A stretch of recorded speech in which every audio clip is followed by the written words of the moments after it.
Now we need to get you back to your seat, and in the interest of time, get back to the program. As you noticed in that video segment we showed earlier with Mr. Imelt from GE, he was talking about Brazil.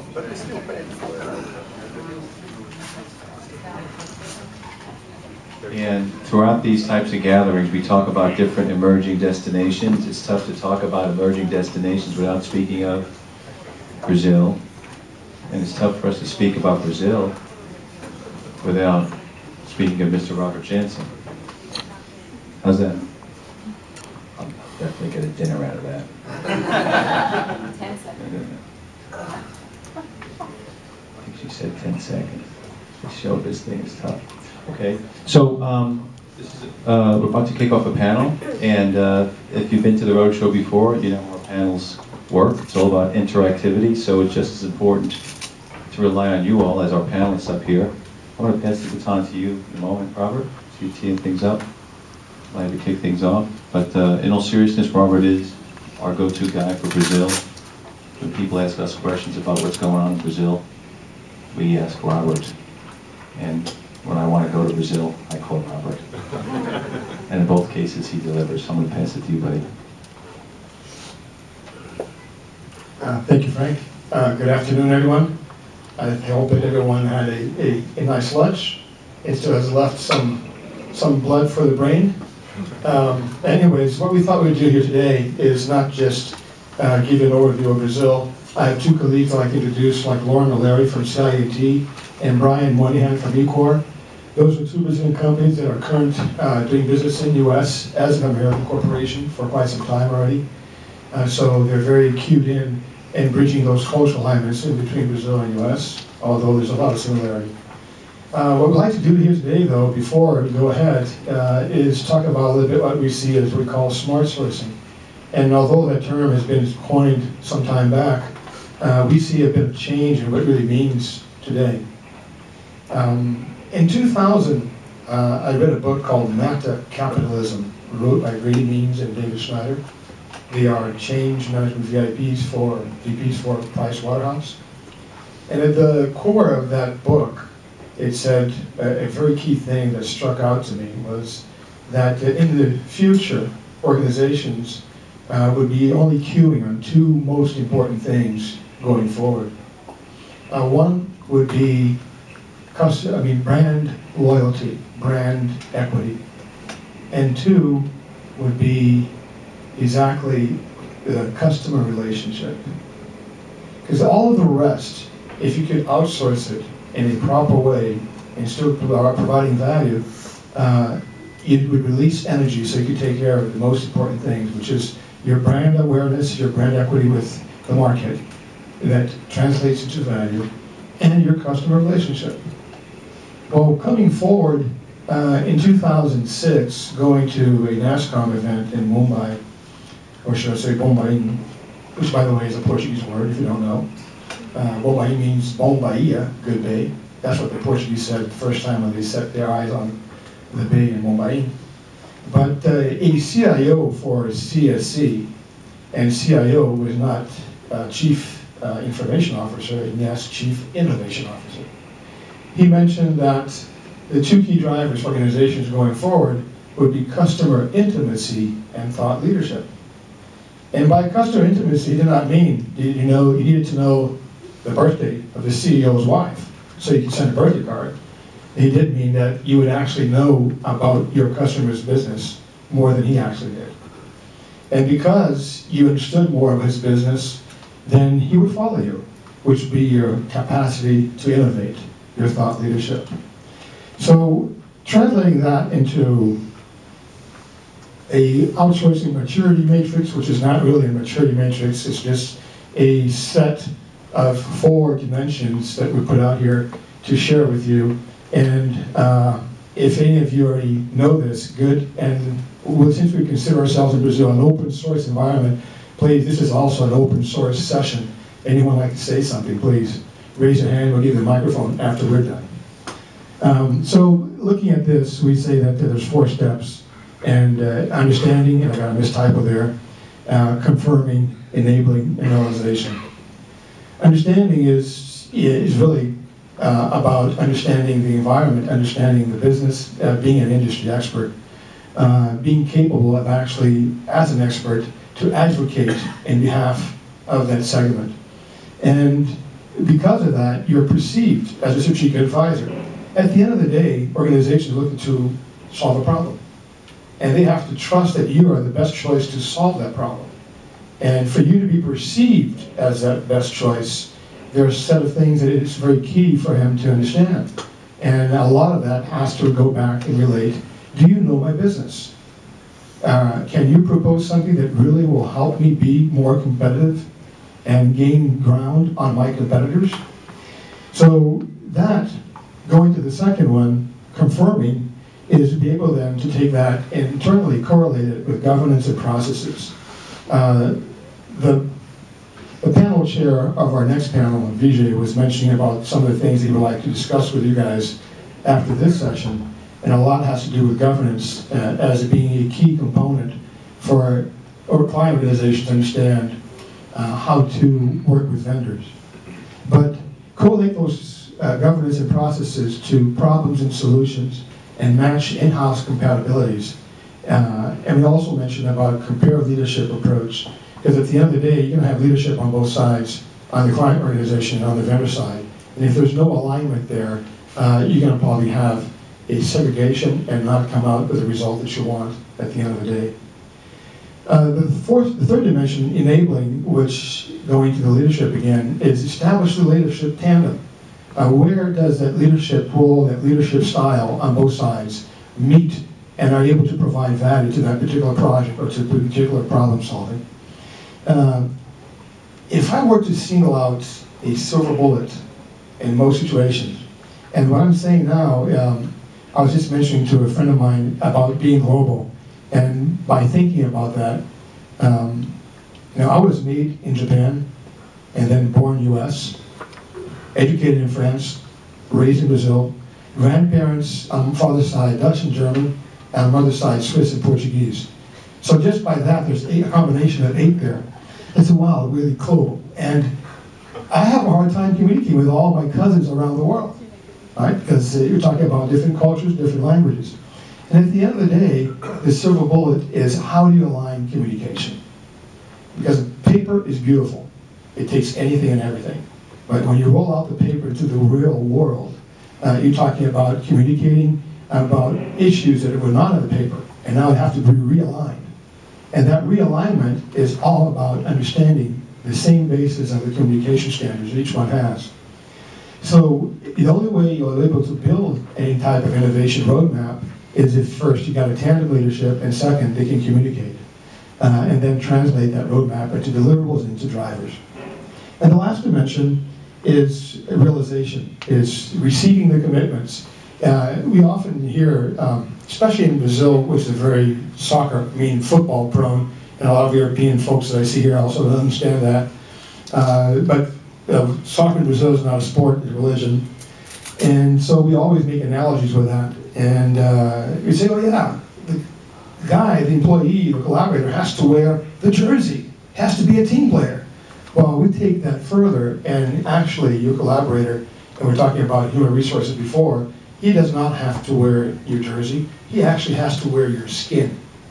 But for him to wear your skin, which is all discussion, he has to understand that you can provide his dream.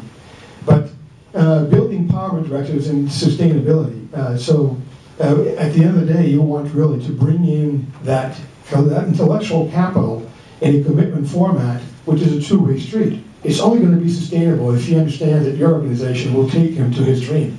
And then yes, he will wear your skin. He will be ahead of the pack trying to innovate and surprise. So we say, just to wrap this up, this is just I was asked to provide a little bit of insight other than just talking about Brazil. So wrapping this up, we say to solidify the 8. So you have to educate, which is not there, validate, consolidate, reiterate, and replicate. Otherwise, you're not going to be able to create a standard procedure, standard process around the organization and the delivery process. So trying to exemplify a little bit of this approach where industry domain expertise is really key at the very beginning. That's where you need to start. I want to pass on the word to my friend Lauren O'Leary from CINT. Good afternoon, everybody. It's really great to be here and meet so many new people today. As you said, my name is Lauren O'Leary. I head up global marketing for CINT here in the United States. First question everyone asks is, am I Brazilian? Obviously, O'Leary, I am not. Second question is, have I been to Brazil? Yes, very recently. It was fabulous. I recommend it. Moving on. Just want to tell everyone a little bit about CINT here, for those of you that may not be familiar with us. We were founded in 1995, and we are a Brazilian IT services provider. I thought that was a very clear explanation, but someone asked me today, what does that mean that you're Brazilian? It means we were founded by a Brazilian group of people. We started in 95, we started serving the Brazilian community down there, and over the past couple years have started to extend and come to North America, and of course all other parts of the country, but very recently, I'd say about 7 years ago, to North America. So our headquarters is still in Brazil, just outside São Paulo. We have a number of offices down there, as well as our North American headquarters just outside of Philadelphia. We also have offices in Japan, Europe, and China. We run our delivery centers from Brazil. We also have one in China as well, and just recently opened one in Argentina. Within a month, we went from 6 people to 50 in Argentina, and we have a 2-year plan to extend to about 1,000 there. So it's growing rapidly, and it's happening. I mean, we're watching it happen. There's just a lot of demand for the services in Latin America, but then also from Latin America as well. We have, just to kick back, we have a staff of about 1,500, right? 1,300 plus, we're right about 1,500 right now, and our annual growth is 40%. Something that I didn't believe when I joined the company, but now that I've been here for a while, is the real deal. We continue to grow at that rate, and it's incredibly exciting and a true testament to the organization. So what do we do? As I said, we provide IT services. Move on just one more.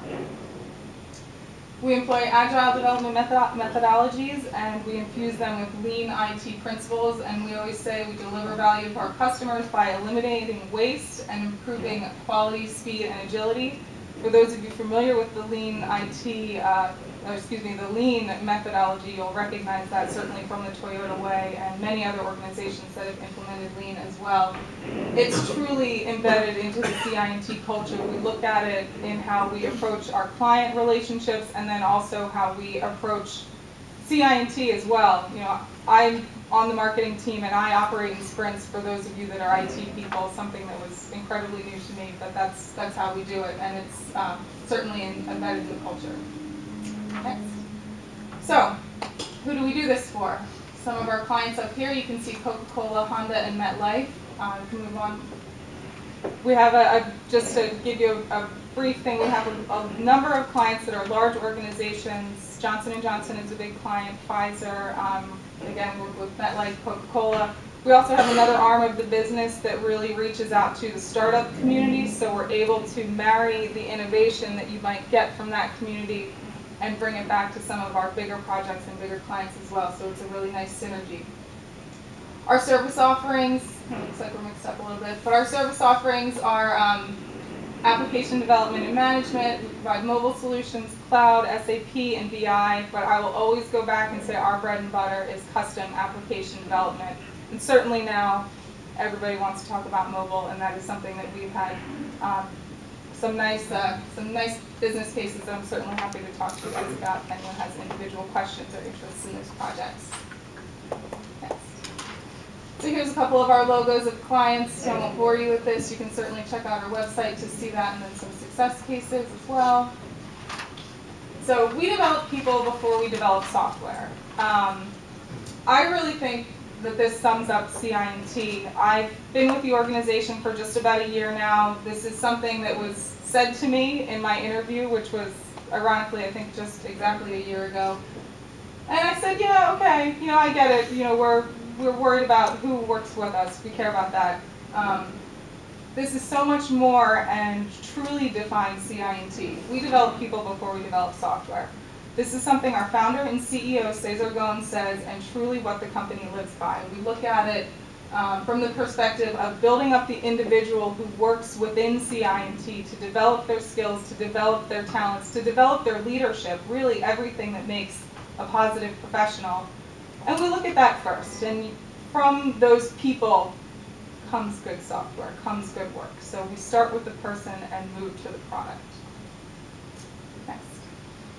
So this is a nice segue into our value proposition. So what are you looking for? Are you looking for an average team responding to requests at a minimal cost? Or are you looking for a high-performance development team delivering value quickly and constantly?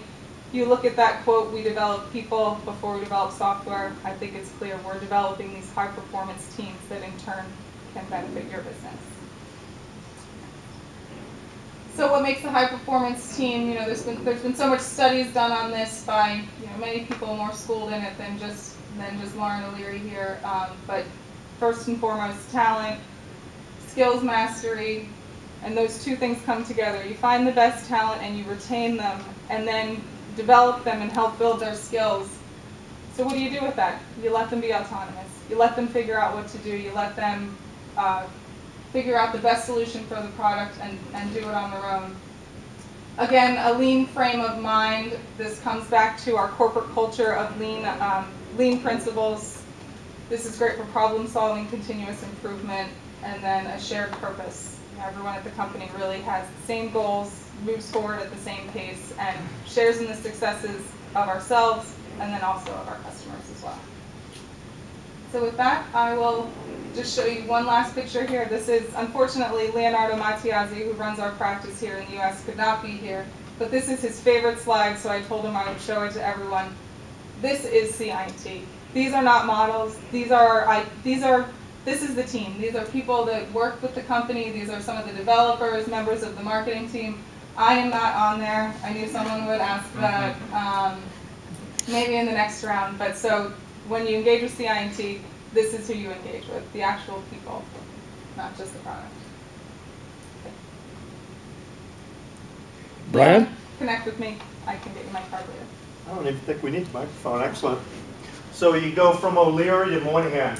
I don't know what that means. We already had the conversation, but anyway.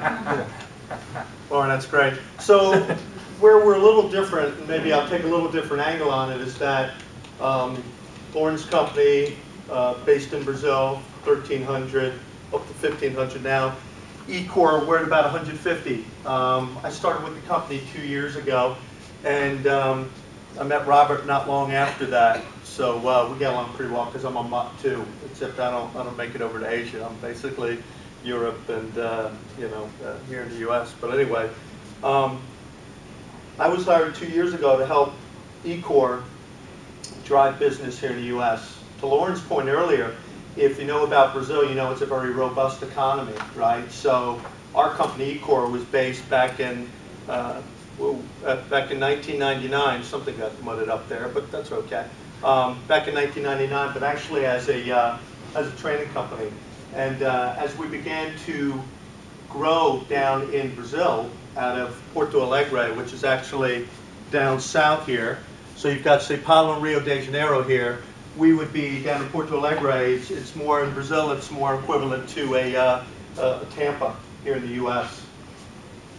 As we began to grow back in 2 years ago, they said, "Hey, we have some very good clients in Brazil that actually also have operations up in the States." So back to Robert's original point, which was about domain expertise. When I started, I said, all right, let's look at some of our largest clients are in agriculture. We've got some financial services companies. Let's see if we can't leverage that up in the U.S. As it turns out, as you're starting, you're looking to do your campaign strategy as a sales guy, business development. And we were already doing business with Bunge, which is the largest company that no one's ever heard of. $52 billion agriculture firm. You come up there, Bunge? What is it? But down in Brazil, everybody's heard of Bunge and Alimentos and everything. So I come up here, and because I'm in New York, essentially what we ended up doing was it was going to be about financial services. So maybe we can click it here. Boy, these slides got really, we put them together. I think we had a baby on these slides. So anyway, so essentially as I come up here, if you're based in New York, essentially you need to be able to talk to financial services. So as opposed to, having the domain experience and then pitching it up here in the States, we actually had to grow it. So what we found is that, what did people want to hear like yourselves, with regard to what Brazil can bring to market. That was the beginning of a conversation around Agile, which Lauren mentioned. So people like the near shore, the location. If we're back to the map, right now the worst is the worst for Brazil, which is it's a 3-hour time difference. Now you can say that's the worst or that's the best, depending on how you look at it, right? So you have a little larger window. Also, as I began to onboard with eCore, what you found is that when I originally started, I thought it would be competing with Asia as an outsourcing destination. That's not true. As it turns out, as it's matured, the outsourcing models have matured, we found at eCore, we were talking to clients, and Brazil nearshore was being slotted in as merely part of the global engagement model. So we weren't competing with Asia, we weren't competing with the UK or anything over there. We were simply just fitting into the global delivery model. And we found that people like that. We also, to be honest with you, we weren't going to compete with Asia on price. So where's the value proposition to financial services companies and other folks that you're talking to here? To some extent, you're going to be talking about a boutique type firm like ourselves, where you can speak to product development that could be siloed or be part of product development, which is global. We can do the development because we're in Brazil. We're in pretty much the same time zone as people up here in the East Coast. And then as you follow the sun, the QA can be done in Asia, etc. So just being realistic here in terms of where Brazil, in terms of eCore, and nearshore fits into buying patterns of the clients that we're seeing, that's where we fit in. Additionally, keep that slide up. Additionally, what we found is that most of our teams would be anywhere from 3 to 10 people, being realistic. Hey, being a business development guy, right? You want to close that 50 to 500 person deal. The economies of scale just aren't always going to be there, right? Now, on some deals it will be there, but again, it depends, okay? But just trying to be realistic in terms of what, as a boutique firm, where our sweet spot is. One of our largest clients is a company called Atlassian. Who here has heard of Atlassian? Atlassian software makes Jira, Confluence, Greenhopper, all these software products that if you develop software, you test software, you're an agile shop, most likely. If you haven't heard of Atlassian, your developers have. We actually, because of our location being near shore and part of the global delivery model for Atlassian, fit into a support services model for them. So with regard to what our offerings are, we're application development, QA, and support services. For Atlassian specifically, because they have products that need to be supported with their end customers, back to what Robert said, the domain experience in that particular case ends up being software specific. But the beauty of the Brazilian culture is that they're perfect for a support model like this, because they're good in terms of finding answers, communication, and we actually have a team of close to 30 people for that. Lauren's point, it's all about holding on to people. Back one slide. It's all about holding on to people, right? So we've been voted for the last 4 years running one of the top 50 IT companies to work for in Brazil. It's all about retention, being committed to your workforce. Same thing, we all know about it. Once you invest, go, bing. Here's some of our clients, several of which we've opened up while I've been here. Royal Bank of Scotland, BNP Paribas, moving down, all terminology that you know. Okay, you have to make sure you've got security and process. Bing. Boy, this should have been way up front, but anyway, application, got into that. And down here we say Atlassian partner as well, with some engineers, etc. Bing. Am I down to 1 minute? You'll notice many, to Lauren's point, because it's a robust economy down in South America, many are also down in South America, US and Europe. And then Robert, last slide, a few more, which are some of the ones more current, okay, which moves into some of the US-based clients here, okay? How many of these do you know, Robert? Do you know all of those? A few, 8 at least. Thank you. Lauren and I will be here. Sorry it was quick, but hopefully that was helpful. Very good, thank you, Brian. Thank you. Let me wrap this up before I give it back to Don and to try to synthesize this through a story that some of you might have heard before, but just to illustrate the whole wearing the skin approach. Who likes pizza? No one? In New York, no one likes pizza? Come on, where's the raise of hands? Well, if you like pizza the way we do, like a very thin and crusty, if you go to San Francisco, when you're ever there, stop there at North Beach Pizza, at the North Beach District. I'm on a shuttle between Reno and San Francisco every year for 45 days. So every time I go to San Francisco, I make a point stopping there at John's little shop called North Beach Pizza on 3rd Avenue in San Mateo. He has one in San Mateo and one in North Beach. And last day I was there, he had a smile pinned to his ear. I said, "What's going on, John? Why are you so smiley?" He said, "You know, Robert, I beat those guys to the punch today." I said, "What do you mean? Who did you beat?" "Domino's Pizza and Pizza's Hut." I said, what did you do to those guys?" You know, "I beat them in a more amount of pieces delivered to the entire Bay Area in one single day." I said, "Come on, John, get out of here. Those guys are a franchise scattered all over the Bay Area. How could you possibly do that? You're just a one single door shop." He says, "You know, Robert, I got a very tight delivery team. I got 40 motorcyclists here." 40 motorcyclists? Where do you find these guys? I said, "Robert, I only have one criteria to hire them." And he said, "Yeah, what is?" "Be Brazilian." I said, "What a minute, what's so special about it?" He says, "You know, Robert, they bring 3 critical success factors to my business. 1, business expertise. If they can drive those motorcycles like they do down in Sao Paulo, they can drive them anywhere else in the world. They can even beat the rich guys from Mumbai. 2, reliability. Those guys are not committed to a 9-to-5 job or to a job description. They're committed to getting things done, whatever it takes. And 3, flexibility and resourcefulness. It doesn't matter what type of unforeseen event happens in the front line. They take care of it right then and there. They don't bring back to me a problem. They just tell me what solution they gave." So we'd like to transfer those 3 critical success factors into our world, where we need, first and foremost, business expertise. We definitely have to have reliability, commitment, wear the skin. And 3, you got to be resourceful and creative, because you're facing constantly change. As a matter of fact, before the internet, we're only sure of 2 things in our lives. We'll always pay taxes, and we're going to die one day. After the internet, now we're sure of 4. We're going to pay taxes, we're going to die one day, and we'll never do anything by ourselves anymore. We live in a collaborative world, and we manage change daily.